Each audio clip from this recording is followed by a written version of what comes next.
Terima kasih Yesus. Maka berfirmanlah Tuhan, hati kami siap ditaburi benih firman. Telinga kami buka untuk mendengarkan perkataan-Mu. Pikiran kami tertuju kepada-Mu. Ya Allahku, ya Tuhanku, ya Bapa kami, berbicara. Kami siap Tuhan, di dalam nama Tuhan Yesus Kristus. Haleluya. Amin. Silakan duduk. Salam sejahtera dalam kasih Tuhan. Haleluya. Haleluya. Tuhan memberkati kita semua pada pagi hari ini. Seberapapun jemaat yang ada dalam ibadah pagi hari ini, mari kita gunakan baik-baik waktu yang ada untuk kita mendengarkan firman Tuhan. Saya merasakan kasih Tuhan yang luar biasa melalui pujian dan penyembahan. Momen kita saudaraku kasih Tuhan minimal seminggu sekali kita menghadap Tuhan, saudara. Dan waktu kita menghadap Tuhan seminggu sekali di rumah Tuhan, memang ada doa, ada ibadah rumah tangga juga tengah minggu, hari Rabu. Tapi ada yang tidak sempat datang hari Rabu, bahkan yang karena kerja juga hari Jumat doa tidak bisa sempat. Minimal hari Minggu, ya, minimal hari Minggu kita datang di rumah Tuhan, memberikan penyembahan yang terbaik dalam hidup saya dan saudara kepada Tuhan. Amin. Amin, saudara. Saudara ingat waktu COVID lagi parah-parahnya, saudara kasih Tuhan, bulan Juli dan Juli ya, Juli puncak-puncaknya Juli itu. Bagaimana paniknya orang untuk mencari tabung oksigen. Saya ingat Bram mencarinya itu tengah hari, kosong, nyari lagi tempat lain. Dapat tabungnya, isinya nggak ada. Itu ya, sampai nyari begitu. Ya. Mahal sekali, Pak. Banyak orang kehilangan nyawanya, nggak tertolong karena tidak ada oksigen. Dan oksigen pada satu tabung itu dengan tabungnya itu hampir berapa? 2 lebih ya, 2 juta lebih. Itu pun hanya dipakai berapa kali. Nah, bayangkan saudaraku kasih Tuhan, kalau Tuhan menuntut dalam hidup kita membayar tarik setiap oksigen, ini baru oksigen saudara yang Tuhan berikan nafas dalam hidup kita, bisa kita nikmati secara gratis. Dulu saya berpikir saudaraku, oksigen itu dapat karena banyak pohon-pohon di sekitar. Ternyata tidak, saudara. Kami pergi ke gurun, saudara, ya, di daerah waktu kami ke Holy Land, saudara. Tidak ada pohon, hanya gurun, tapi udaranya, oksigennya cukup banyak. Saya bilang luar biasa Tuhan. Jadi bukan karena itu. Menurut para ahli saudara kasih Tuhan, ternyata ada di lautan dalam, ya, sejenis udang kecil, saudara. Makanan ikan paus itu atau apa, saudara kasih Tuhan, yang kecil-kecil itu. Itulah penghasil oksigen 80% di bumi. Ya, itulah luar biasa. Jadi tidak heran bumi ini dikelilingi lautan, supaya Tuhan tahu manusia yang ada di darat ini perlu oksigen, saudara. Amin. Dan Dia berikan cuma-cuma. Mari kita juga berikan yang terbaik untuk Tuhan saat kita datang ke rumah Tuhan menyembah, memuliakan namanya. Amin. Tuhan memberkati kita. Mari saudaraku, saya akan mengajak saudaraku melihat dalam Efesus pasal 2 ayat 8 sampai dengan ayat 9. Efesus pasal 2, mengawali pembacaan firman, saya mengajak jemaat kembali berdiri. Mulai hari ini saudaraku, kita tidak live lagi secara langsung, sehingga jemaat harus datang ke rumah Tuhan, ya, harus datang untuk beribadah. Tapi kita rekam nanti kita upload di YouTube GPD Kali Pecabean ya, siaran tunda. Efesus pasal 2 ayat 8 sampai dengan ayat 9. Mari kita baca sampai 10 saja. 8, 9, 10. Dalam nama Tuhan Yesus Kristus. 2, 3. Sebab karena kasih karunia kamu diselamatkan oleh iman. Itu bukan hasil usahamu, tetapi pemberian Allah. Itu bukan hasil pekerjaanmu. Jangan ada orang yang memegahkan diri. Karena kita ini buatan Allah, diciptakan dalam Kristus Yesus untuk melakukan pekerjaan baik yang dipersiapkan Allah sebelumnya. Ia mau supaya kita hidup di dalamnya. Amin. Puji Tuhan. Silakan duduk saudaraku yang dikasih Tuhan. Kebenaran firman Tuhan pada pagi hari ini berkata begini, saudara. Sebab karena kasih karunia kamu diselamatkan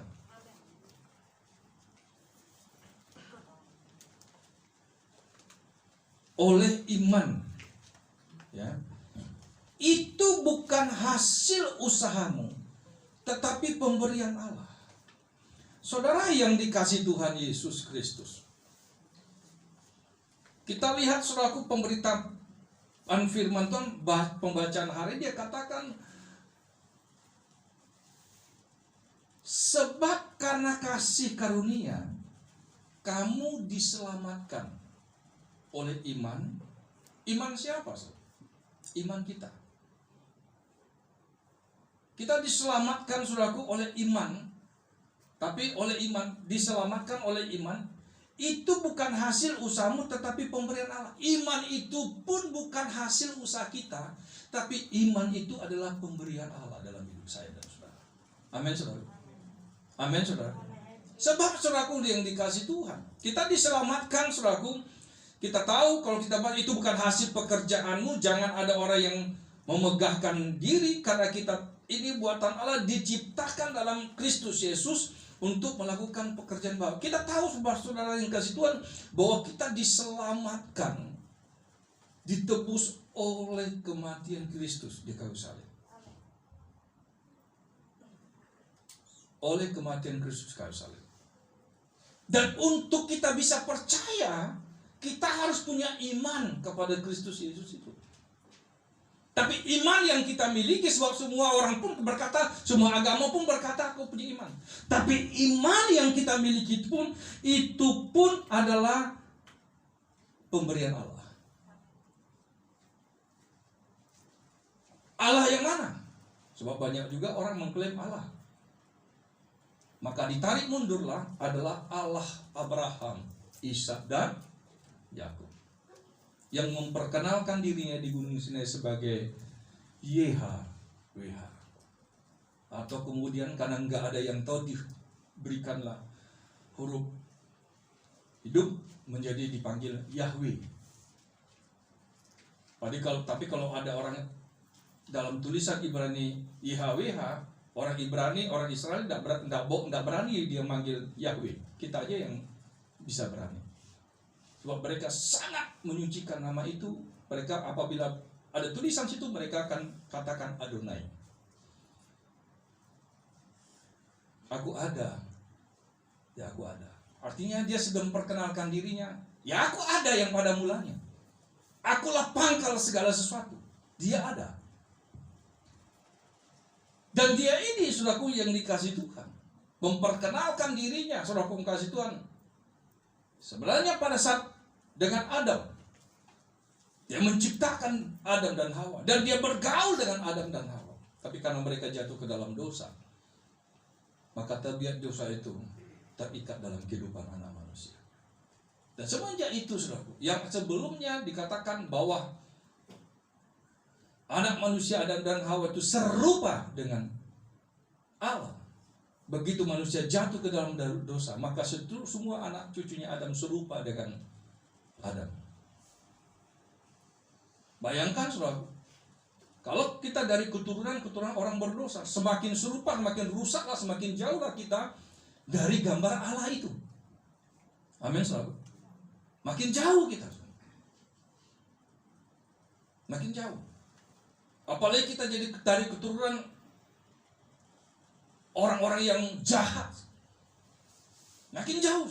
Makin serupa dengan siapa? Gambar orang tua kita, nenek moyang kita yang bersalah di hadapan Tuhan. Tapi karena kasih dan cinta Tuhan saja, Dia mau datang bagi saya dan saudara untuk menyelamatkan kita. Bukan karena kita ini bangsa pilihan, bangsa Ibrani pilihan. Mereka pun karena kasih karunia Allah. Sebab Abraham sendiri sebenarnya dari bangsa Aram. Ya, kita ini saudaraku tidak ada. Hanya karena kasih karunia, keselamatan itu diberikan, bahkan dimunculkan iman dalam hidup saya dan saudara. Amin saudara. Kita bisa memiliki iman, percaya kepada Yesus. Itu bukan iman diri kita. Sebab iman kita yang sebelumnya adalah iman kekafiran. Iman yang tidak mengenal Allah. Iman di dalam Kristus itu diberikan, dimunculkan Allah dalam hidup kita. Makanya dikatakan itu bukan hasil pekerjaanmu. Janganlah ada orang yang memegahkan diri. Sebab karena kasih karunia kamu diselamatkan oleh iman. Iman itu bukan hasil usahamu, tetapi pemberian Allah. Amin saudara. Pemberian Allah. Saya masih berdoa, saya masih berharap saudara, anak-anak Tuhan yang pernah mengecap, yang pernah menerima kebaikan Tuhan, yang pernah punya iman anak Allah itu, punya iman kepada Kristus Yesus, tapi kemudian dia meninggalkan Tuhannya. Tapi saya tetap berdoa supaya mereka kembali diingatkan karena kasih karunia Tuhan sebelum pintu kemurahan tertutup. Kapan itu pintu kemurahan tertutup? Mati. Orang kalau sudah mati nggak ada pintu kemurahan lagi, tertutup pasti. Bahkan kalaupun dia masih tergeletak di tempat tidur, bisa saja Tuhan beri kesempatan dia bertobat dan terima Yesus sebagai Tuhan dan Juru Selamat. Dan berkata, oh aku masih sehat. Ingat yang menghebohkan hari minggu ini kan, kecelakaan yang di Jombang itu, sehat-sehat. Siapa yang nyangka? Makanya kalau naik mobil ya, kecepatan diperhatikan. Paling enak tuh mobil itu agak tua dikit, sehingga kalau kecepatan tinggi dia itu berarti bagus. Ya. Kalau mobil memang yang mesin besar itu, kita seperti diajak, dipacu untuk ngeber gitu. Makanya saya senang juga didapat Grand Max ini. Kalau dipacu sedikit suruh kasih Tuhan ya, agak sedikit apa dia memaksa 120 aja agak maksa ya. Rata-rata 80 agak terlambat sih ya, nggak apa-apa. Nah saudaraku yang dikasih Tuhan Yesus Kristus, mari dikatakan oleh firman, sebab karena kasih karunia kamu diselamatkan oleh iman, itu bukan hasil usaha kita. Hargai iman yang Tuhan berikan dalam hidupmu. Hargai iman, sekali katakan, yang sudah Tuhan berikan dalam hidupmu dengan matinya Yesus di kayu salib. Amin. Amin saudara. Ingat saudara, dasar kekristenan kita beda dengan aliran kepercayaan-kepercayaan yang lain. Bahkan dengan orang Yahudi sekalipun. Sekalipun sebenarnya Allah kita salah dengan mereka. Mereka aja yang nggak sampai mengerti sampai situ. Tapi iman kekristenan, Allah yang menjadi manusia turun. Amin.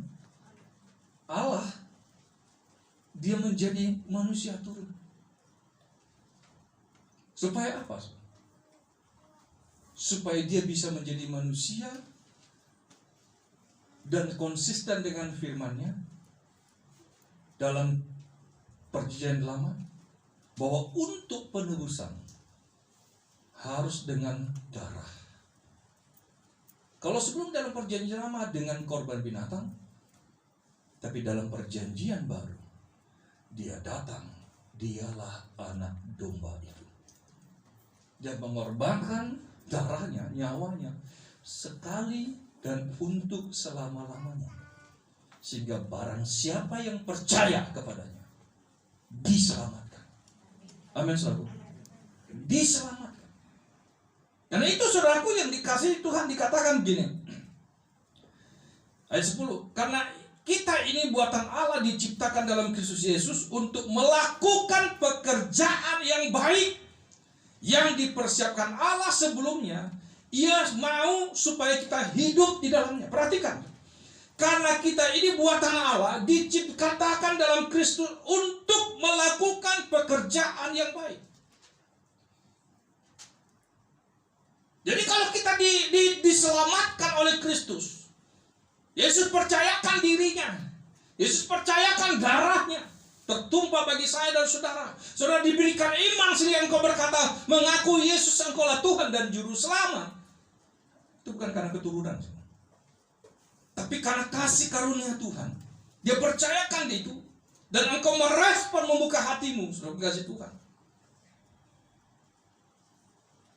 Jadi ada kerjasama, membuka hati. Maka Allah mengharapkan bahwa keselamatan yang Dia berikan itu kita isi dengan dikatakan melakukan pekerjaan yang baik. Proyek Allah.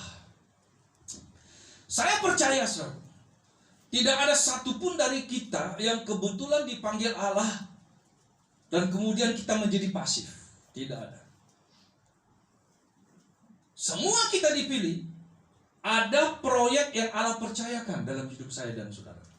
Besar atau kecil. Tinggal tergantung kesetiaan kita, dan kesetiaan kita itulah yang akan menambah kepercayaan Allah dalam kehidupan saya dan saudara. Kalau kita lihat di dalam Filipi 2, Filipi pasal 2, di ayat 12 dikatakan begini. Hai saudara-saudaraku yang kekasih, kamu senantiasa taat, karena itu tetaplah kerjakan keselamatanmu dengan takut dan gentar. Amin. Jadi keselamatan kita kerjakan bukan dari tadi sudah saya terangkan, bukan karena kita. Kerjakan keselamatanmu dengan takut dan gentar, bukan saja seperti waktu aku masih hadir, tetapi terlebih pula sekarang waktu aku tidak hadir. Karena Allah lah yang mengerjakan di dalam kamu baik kemauan maupun pekerjaan menurut kerelaannya. Lakukanlah segala sesuatu dengan tidak bersungguh-sungguh dan tidak berbantah-bantah, supaya kamu tidak beraib dan tidak bernoda, sebagai anak-anak Allah yang tidak bercela, tengah-tengah angkatan yang bengkok hatinya dan yang sesat ini, sehingga kamu bercahaya di antara mereka seperti bintang-bintang dunia, sambil berpegang pada firman kehidupan, agar aku dapat bermegah pada hari Kristus, bahwa aku tidak percuma berlomba dan tidak percuma bersusah-susah, tapi sekalipun darahku dicurahkan pada korban dan ibadah imanmu, aku bersukacita, dan aku bersukacita dengan kamu sekalian, dan kamu juga harus bersukacita demikian, dan bersukacitalah dengan aku. Di dalam sini jelas dikatakan, karena Allah lah, ayat 13, yang mengerjakan di dalam kamu baik kemauan maupun pekerjaan. Saya ulang ayat 12, hai saudara-saudaraku yang kekasih, kamu senantiasa taat, karena itu hendaklah kerjakan keselamatanmu dengan takut dan gentar. Perkataan sekali lagi saya ulang, mengerjakan keselamatan bukan berarti keselamatan kita ditentukan oleh karena pekerjaan kita, karena kita keselamatan, kita mencari keselamatan dan kita selamat karena amal soleh kita. Tidak. Tapi sesudah kita diselamatkan oleh Kristus, mari pertahankan keselamatan yang sudah Tuhan berikan itu dalam kehidupan kita. Dengan cara bagaimana? Mari lakukan pekerjaan-pekerjaan yang Tuhan berikan dalam kehidupan kita. Saya perhatikan saudara, kasih Tuhan, dalam perjanjian, baik perjanjian lama maupun perjanjian baru, ada proyek-proyek tersendiri bagi Allah dalam kehidupan manusia. Kita lihat Nuh, apa proyek Allah terhadap Nuh? Dia buat bahtera untuk menyelamatkan umat manusia. Seandainya Allah sikat habis semua manusia, termasuk Nuh, nggak ada lagi manusia di bumi. Allah berarti membuat manusia yang baru lagi. Kalau seandainya 8 orang itu habis, nggak ada lagi manusia. Nggak ada. Di bumi ini nggak ada lagi manusia. Ya. Nggak ada. Baru kalau kita lihat, itu proyeknya Allah terhadap Nuh. Satu saja. Untuk itu. Baru proyek Allah terhadap Abraham apa? Dia mau buat satu bangsa pilihan. Dia keluarkan dia. Tuhan katakan, keluar kamu dari sanak saudaramu, dari negerimu. Keluar. Bisakah? Untuk membentuk satu bangsa. Bangsa Israel. Bangsa pilihan. Ada proyek.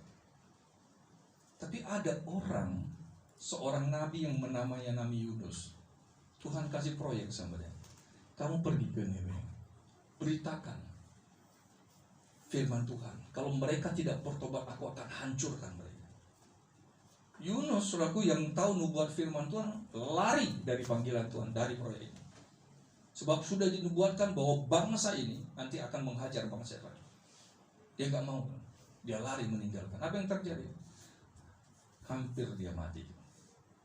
Yunus dimakan ikan. Untungnya dia bertobat. Di perut ikan dia berseru. Dia kembali dimuntahkan. Saya percaya, saudara, sejauh apapun orang meninggalkan Tuhan, murtad, lari dari Tuhan, hanya ada satu kunci untuk dia dapat mendapatkan keselamatan: bertobat, minta ampun, berseru. Amin, saudara. Amin, saudara. Hanya satu, saudara. Mau nggak dia datang kepada Tuhan? Mau nggak dia bertobat, saudara? Mungkin dia tidak perlu kumandangkan datang ke gereja. Di perut ikan saja Tuhan dengar. Bahkan ada yang katakan sebenarnya dia sudah mati di perut ikan. Sudah 3 hari. Sudah mati. Tidak mungkin. Para ahli katakan tidak mungkin dia tetap hidup. Sekalipun di perut ikan. Tapi Allah sanggup bangkitkan dia. Makanya Yesus katakan seperti Yunus di perut ikan 3 hari mati, demikian juga Yesus dibangkitkan dari orang mati.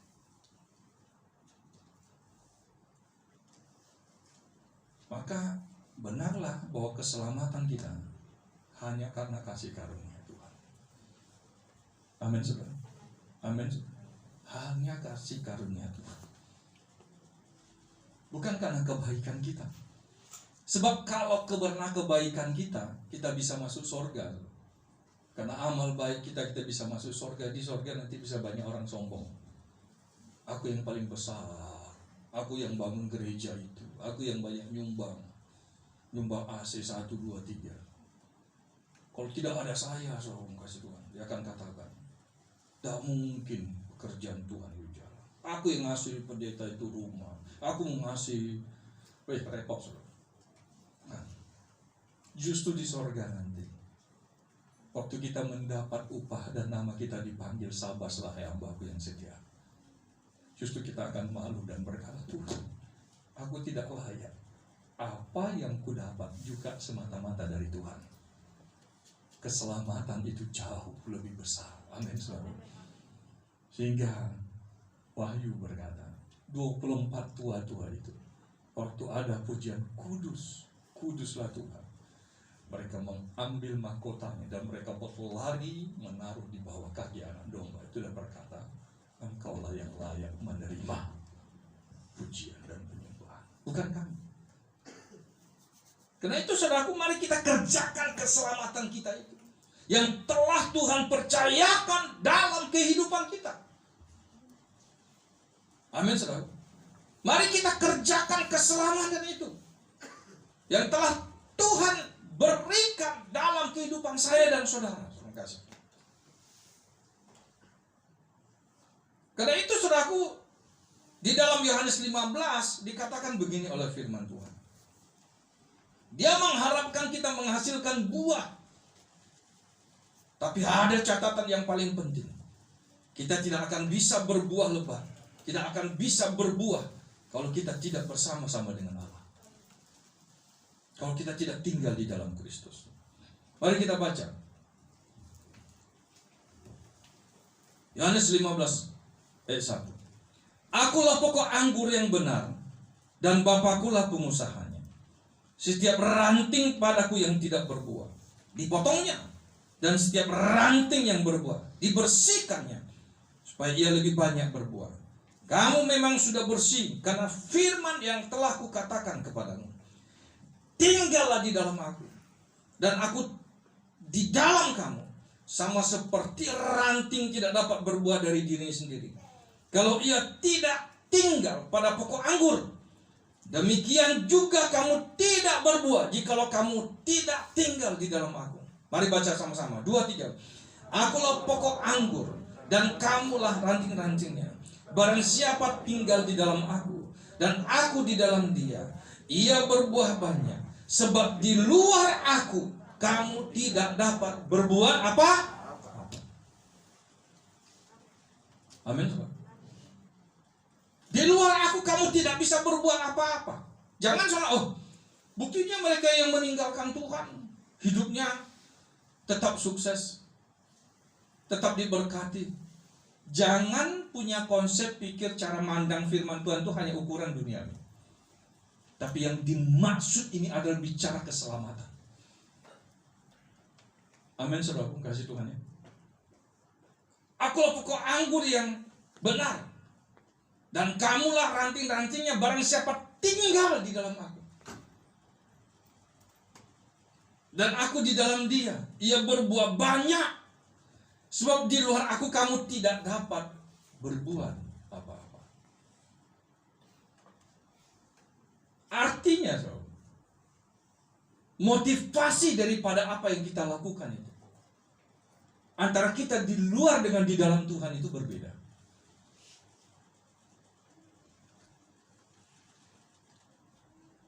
Orang bisa berkata, aku beribadah kok, menyembah kepada Allah. Tapi kalau dia di luar daripada Kristus, itu bukan kepada Allah. Dia bisa, saudaraku, mau berkorban, dia bisa menyumbang orang miskin, tapi di luar Kristus, di hadapan Allah tidak ada apa-apa. Itu sebabnya Kornelius dikatakan doamu, sedekahmu didengar. Kan itu beritanya. Kornelius, doamu, sedekahmu sudah naik di hadapan dan didengar. Tapi dia harus bertemu dengan Yesus. Maka diutuslah Petrus. Diutuslah Petrus sehingga dia menerima Yesus sebagai Tuhan dan Juru Selamat. Sehingga apa yang dia lakukan kemudian itu berkenan di hadapan Tuhan. Amin, saudara. Ada nyanyian lama. Hidup ini adalah kesempatan. Hidup ini untuk melayani Tuhan. Amin, saudara. Jangan sia-siakan apa yang Tuhan beri. Hidup ini hanya sementara gitu ya, kayak berubah-ubah. Saudaraku yang dikasih Tuhan, lakukan segala sesuatu, bergiatlah. Tuhan katakan giatlah dalam pekerjaanmu. Ya. Mungkin selaku dikasih Tuhan, kita lelah, kita capek, kita berkorban, bahkan mungkin lebih mendahulukan.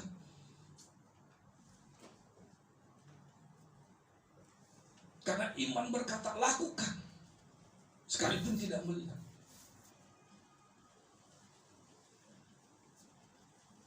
Tapi kalau kita lakukan itu karena Tuhan, ingat saudara, Allah lah yang mendorong kita untuk melakukan. Amin saudara.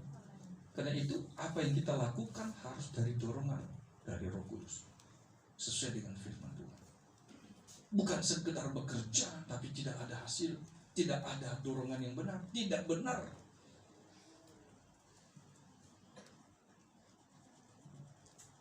Supaya dipuji orang, tidak gitu. Tapi pure, apakah dilihat atau tidak dilihat orang, kita lakukan. Karena ada satu pribadi yang melihat saya dan saudara. Karena itu firman Tuhan katakan dalam 1 Korintus 15 ayat terakhir, saudara. 1 Korintus 15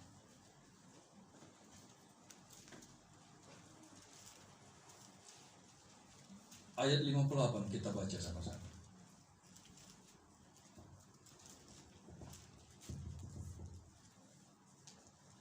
Satu Korintus 15 ayat 58 kita baca sama-sama. 2, 3. Karena itu saudara-saudaraku yang kekasih, berdirilah teguh, jangan goyah, dan giatlah selalu dalam pekerjaan Tuhan. Sebab kamu tahu bahwa dalam persekutuan dengan Tuhan, jerih payahmu tidak sia-sia. Didahului dengan perkataan bahwa dalam persekutuan dengan Tuhan, jerih payahmu tidak sia-sia. Jangan jerih payah tapi tanpa persekutuan dengan Tuhan, tidak bisa. Tidak bisa. Ada orang saudaraku setiap berkorban, aku kirim berkat, aku kirim. Aku memiliki milik Tuhan, tapi dia sendiri enggak datang di rumah Tuhan. Itu enggak bisa. Tuhan lebih butuh pribadimu, penyembahanmu, hidupmu, daripada berkat-berkat. Persembahan yang tidak tergantikan adalah waktu kita datang menghadap Tuhan dengan membawa ucapan syukur kepada Dia. Amin saudara. Amin. Lakukan, kerjakan keselamatanmu, kerjakan keselamatan kita dalam takut akan Tuhan. Memberkati kita. Haleluya, haleluya. Kita akan terima tubuh dan darah Tuhan.